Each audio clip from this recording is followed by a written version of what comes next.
Assalamualaikum warahmatullahi wabarakatuh. Di sini kami akan mempresentasikan dari tugas matkul statika yang diampu oleh Ibu Norita Fibrianto, SE MSI, yaitu kami dari kelompok 6 dengan 4 beranggota, yaitu di antaranya ada Sabanada Faiza dengan NIM 200-231 10242. Lalu ada Ikmatul Ilmi dengan NIM 200-231 10272. Lalu ada Muhammad Faris dengan NIM 200-231 10254. Lalu yang terakhir saya, Niki Manafata dengan NIM 200-231 10283. Dan di kelompok kami terbagi dengan materi regresi linear metode kuadrat terkecil. Oke, langsung saja ke pembahasan materi. Regresi linear dan metode kuadrat terkecil dalam bahasa Inggris adalah linear regression and least square method. Dalam materi ini kami akan memulai penjelasan dari scatter plot yang kami punya di sini. Dalam scatter plot ini yang menghubungkan antara nilai dengan lama belajar. Pada nilai di sini satuannya dari 0 sampai 100. Dan dalam lama belajar di sini berupa jam. Bisa kita lihat pada scatter plot di sini bahwa yang lama belajarnya 1 jam maka mendapatkan nilai 20. Lalu jika lama belajarnya 1,5 jam juga mendapatkan nilai 20. Tetapi jika dia menambah durasi belajarnya misalnya 4 jam maka dia akan mendapatkan nilai 60. Nah, makin lama durasi belajarnya maka makin bagus pula nilainya. Walaupun juga ada yang durasi belajarnya hanya 1,5 jam, namun dia mendapatkan nilai 70. Dan ada juga yang durasi belajarnya lama tetapi tetap saja mendapatkan nilai jelek, misalnya 20. Nah, secara keseluruhan dapat kita lihat di sini bahwa titik-titik ini berkumpul membentuk sebuah pola, yaitu dari kiri bawah menuju ke kanan atas. Nah, dapat kita simpulkan, ketika seseorang durasi lama belajarnya semakin lama, kita dapat katakan bahwa nilainya dia akan semakin cenderung bagus. Walaupun ada beberapa yang tidak mengikuti pola tersebut, tetapi mayoritas scatter plot ini mengikuti pola seperti ini. Kemudian dari scatter plot ini, saya akan menjelaskan regresi linear, yaitu apa sih sebenarnya regresi linear itu. Jadi, regresi linear merupakan pendekatan untuk melihat hubungan secara linear atau garis lurus antara variabel terkait Y dengan variabel bebas X. Dan dapat kita lihat pada sumbu Y, pada scatter plot ini kita punya nilai yang merupakan variabel terikatnya. Variabel terikat ini ditentukan oleh variabel bebas X. Nah, jadi nilai pada X berdiri sendiri, namun pada sumbu Y yaitu nilai ditentukan oleh sumbu X, yaitu lama belajar. Lalu kita tarik garis lurus untuk menghubungkan titik-titik ini. Kemudian kita dapatkan sebuah persamaan garis lurus. Nah, inilah yang disebut dengan regresi linear, yaitu membuat sebuah garis untuk melihat hubungan secara garis lurus atau linear antara sumbu Y dan sumbu X. Dan kegunaan dari garis lurus ini adalah untuk memprediksi berapa nilai seseorang jika kita ketahui lama belajar yang dihabiskan dalam bentuk jam.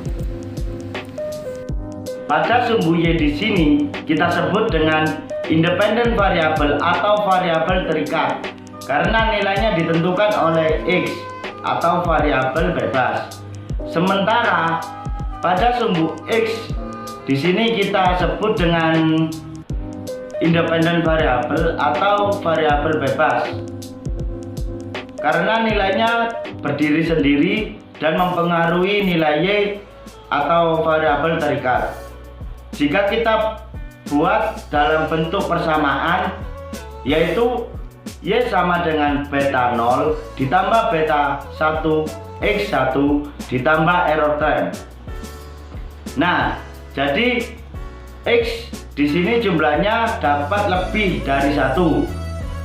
Namun pada regresi linear sederhana ini X-nya hanya 1. Namun pada regresi linear berganda, X-nya dapat lebih dari satu.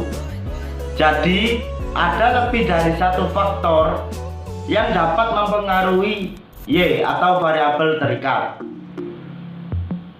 Kita kembali lagi pada regresi linear. Dapat kita lihat pada persamaan ini bahwa Y merupakan variabel terikatnya. Kemudian X merupakan variabel bebas dan beta 0 adalah perpotongan dengan sumbu Y. Lalu beta 1 adalah gradiennya, atau dapat kita katakan dengan koefisien dari X. Lalu yang terakhir error trend, yaitu sesuatu yang tidak bisa diprediksi oleh sesuatu dari Y yang tidak bisa dijelaskan oleh X1. Nah, sekarang kita membahas apa sih itu metode kuadrat terkecil. Jadi metode kuadrat terkecil itu adalah metode di mana kita mencari nilai dari beta 0 dan beta 1 untuk bisa meminimalisir nilai error tersebut. Jadi kita mau nilai errornya ini sekecil mungkin, sehingga kita harus mencari nilai dari beta 0-nya dan beta 1-nya itu.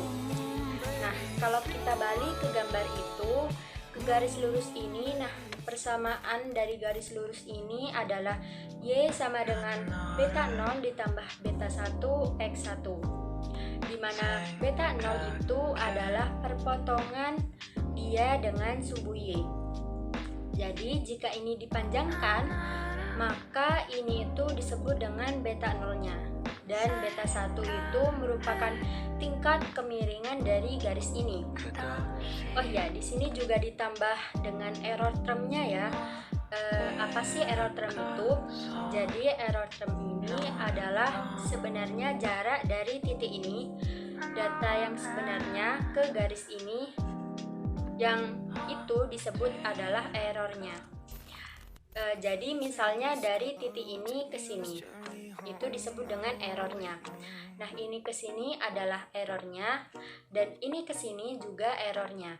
Pokoknya jarak dari titik-titik ke sini yang merupakan kerenggangannya itu adalah errornya. Nah, kalau kita jumlah semua itu namanya sum of square error. Kalau kita jumlah dari error yang dikuadratkan, nah itu adalah SSP atau sum of square error, penjumlahan dari error yang dikuadratkan.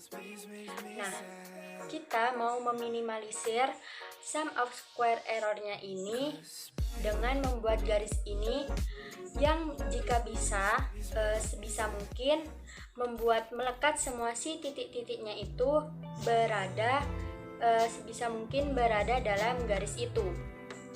Nah, itu yang mau kita coba lakukan dalam statistik kali ini.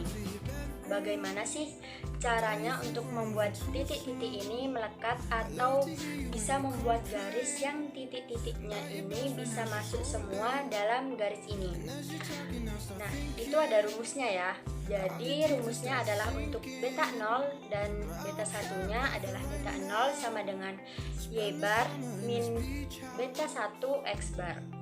Nah, untuk yang beta 1 sama dengan sigma XI min X bar dikali dengan YI min X bar dibagi sama sigma XI min X bar kemudian dikuadratkan.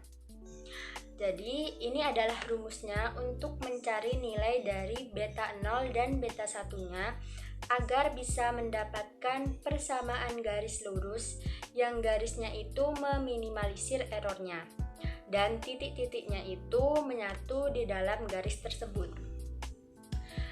Selanjutnya kita akan membahas contoh soal mengenai regresi linier dengan menggunakan metode kuadrat terkecil. Di sini sudah ada contoh soal cerita. Suppose that we have the data of gas consumption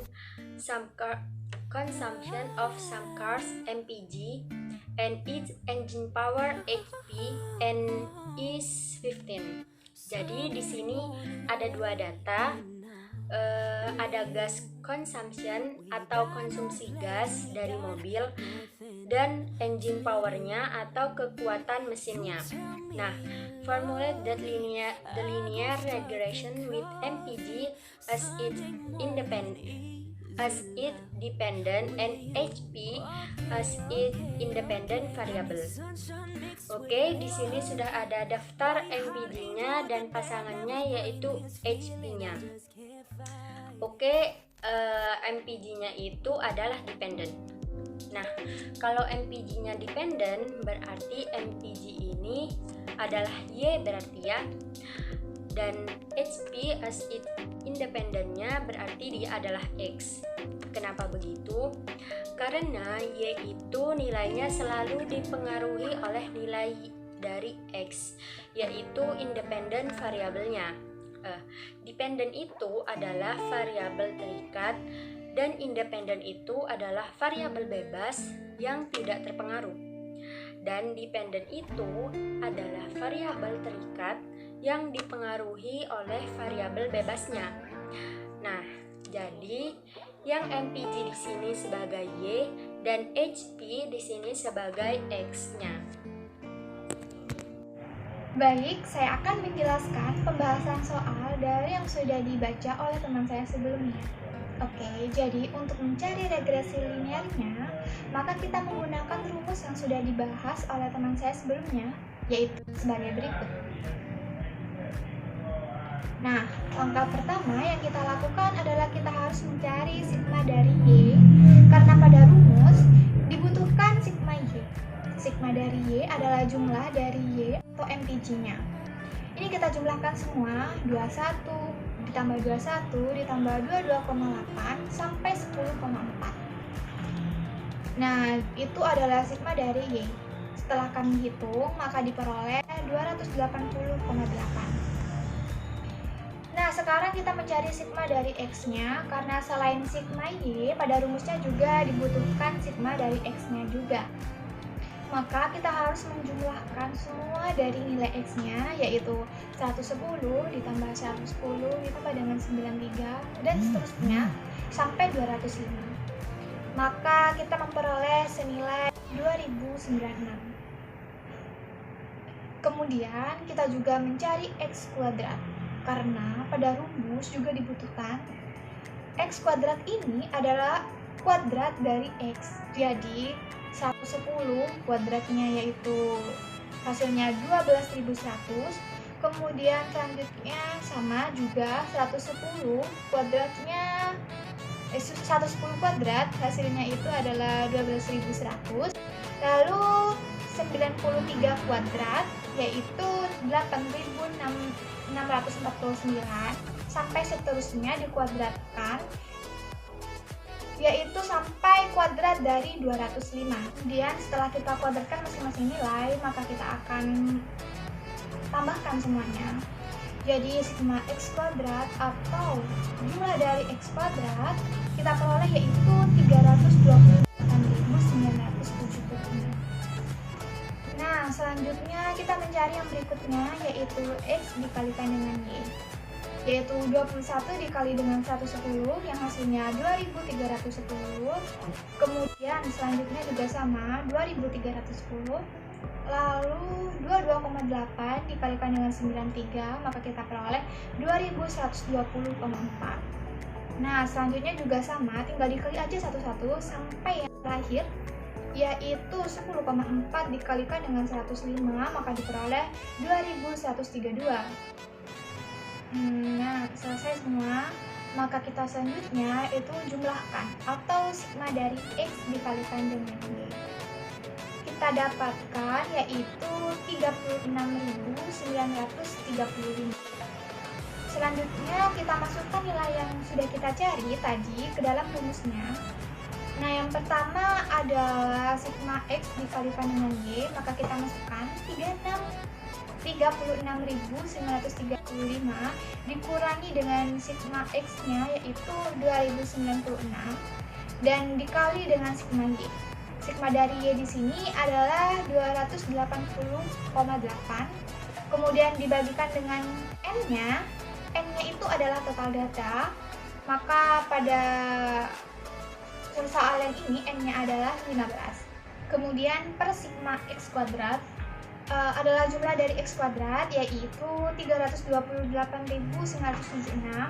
Kemudian dikurangi dengan sigma X yang dikuadratkan.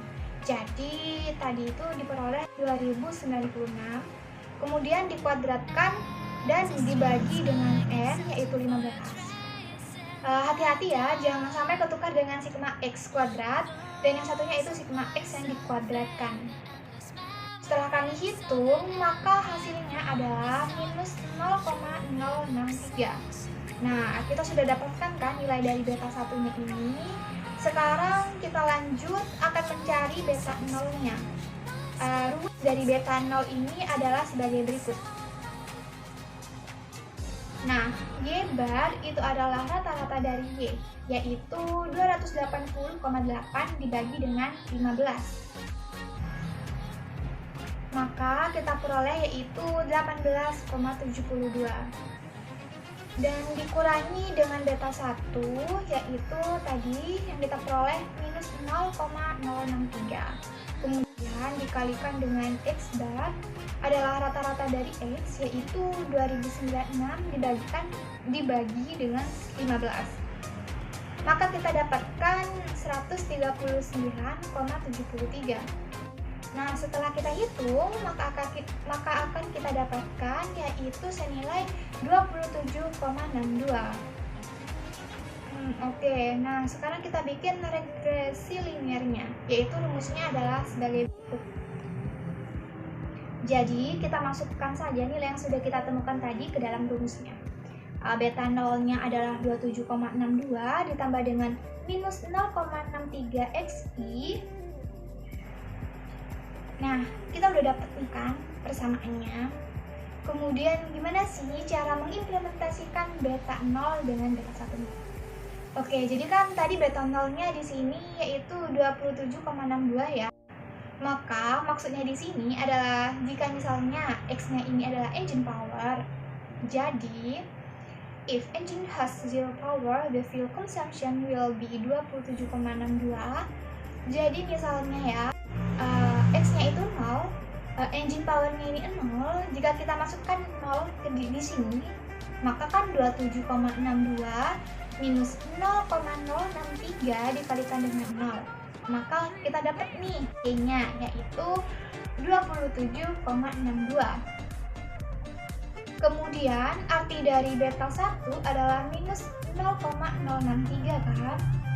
Maka maksudnya adalah if engine power increase by 1 unit, the fuel consumption will decrease by 0,063. Nah, jadi jika X-nya berkurang 1 unit, maka Y-nya akan berkurang sebesar 0,063, seperti itu. Nah, baik, cukup sekian pemaparan materi